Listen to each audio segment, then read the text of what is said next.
La composition du groupe de tête, après vous avoir dit donc outre Benoît 7e et 8e des 2 dernières éditions, Hindley n'a pas pris le départ non plus chez Bora.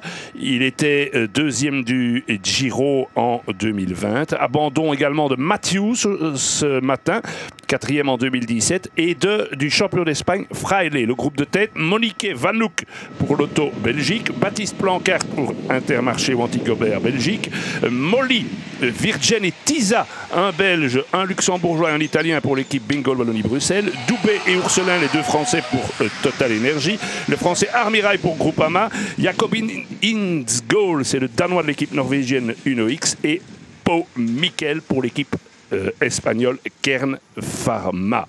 Attention, nouvelle chute. C'est parti, ouais, sur la gauche de la route là-bas. C'est tombé devant, attention, c'est tombé devant. Ouais, c'est tombé devant là, attention. Attention. Ah, tout le peloton là, terrible. Là, on peut faire l'inventaire rapidement, mais là, il y a des favoris. Là, il y a des favoris. Il y a des coureurs dans le bas-côté. On appelle sur la droite là. Je vois pas de. Il y a un quick step là. Il y a du monde par terre. Hein. Il y a du monde partout. Il y a un coureur quick step qui reste au sol, qui se tient le visage. Je regarde, il y a du Jumbo. Et Movistar. Alors on va peut-être voir là.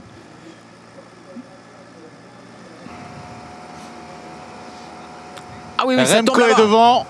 Remco est devant, Louis Vervac est devant. Série est devant. C'est important que vous soyez là, Laurent, maintenant plus que jamais en effet.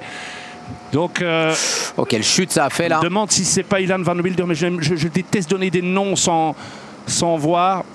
Ouais, c'est bien tombé en 30-40e position. Dylan Teuns est dans la chute. Dylan Teuns Non, il a quelques mètres de retard par rapport au groupe de tête. Mais il est devant. Il y a on a Dorian Godon là. Près de l'arbre. Ouais, là, ici, en face du coureur, c'est Bardet d'ailleurs qui est en train de faire signe. Vous voyez Bardet là, c'est Bardet qui montrait, je vous disais qu'il y avait un coureur qui était il est là, Julien. Bien amoché.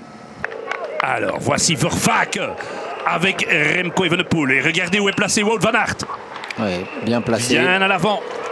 Bah, c'est une de ses qualités quand même, hein, le placement, il sait faire.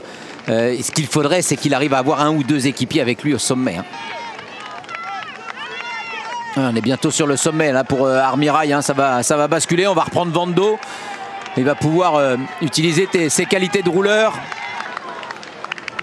Mais donc sur la partie la plus pentue, il n'y a pas eu d'attaque, il y a plutôt eu un rythme. Demandez, voilà l'attaque d'Evenepoel à 29 km/h, exactement là où on le pensait. Et attaque virulente, hein. Très, un coup de canon véritablement de Remco.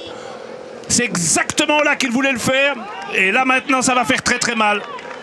Bah, il veut égrener déjà une partie du peloton.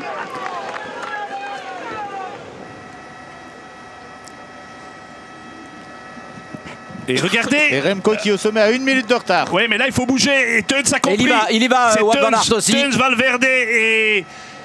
Je me demande même si c'est pas Mas. Et Van Aert. Teuns qui a un équipier qui est juste devant lui. Teuns c'est celui qui est dans la roue donc de Van Aert. On a Quinten Hermans, on a Sandro Meurice. C'est une belle attaque hein, de Remco Evenepoel qui a vraiment fait mal. Regardez le coureur. Vanouk sur place et personne dans la roue de Remco Evenepoel. Education First, il n'a pas pu y aller. Hein. Il était à 10 mètres, il n'a jamais su rentrer. À 14 km 500. Et c'est parti. Et la clameur est partie, la roche au faucon. Remco Evenepoel, Bruno Armirail. C'est long, c'est très long. Même si c'est un courageux Armirail, je pense qu'à un moment là il va serrer le moteur. Ouais. Voilà. Ça va trop vite. 14 km et demi, il part tout seul. 29 km 1. Ah là il va enflammer tout le monde. Là, c'est Remco Evenepoel pour écrire peut-être une page extraordinaire du cyclisme. S'il bascule, c'est bon. Hein. Là, il lui reste 2 minutes d'effort pour basculer avec ses 30 secondes. Après, on va tergiverser derrière. On va courir pour la place de 2. Il faut vraiment faire l'effort jusqu'au sommet. C'est Woods qui tape à l'attaque. Woods s'attaque avec Vlasov, Teuns, Hirschi. Vas-y, gamin. Vas-y, gamin. C'est magnifique. 2 km 800. Pour le plus grand exploit de sa carrière, il le fait comme ça, avec 33 secondes à 2 km et demi. Il sait que pour gagner, il doit arriver seul. Eh bien, il l'a fait. Et de quelle manière! on peut vraiment crier un grand bravo. Remco Corico à Liège, la doyenne, la classique de ses rêves. Il savoure. C'est un des plus grands exploits du cyclisme belge de ces dernières années. Remco Evenepoel gagne Liège-Bastogne-Liège 2022. Remco Corico, bravo mon petit, bravo. Tu en rêvais et tu l'as fait. Et de quelle manière. Le 13. Je pense que Wout peut aller chercher la place de 2. Oui, je crois aussi. C'est tout à fait jouable. Le sprint est lancé. C'est un sprint très particulier demandé à la Philippe. Quinton Hermans. Quinton Hermans et photo finish pour le troisième. Je dirais Van Aert aussi.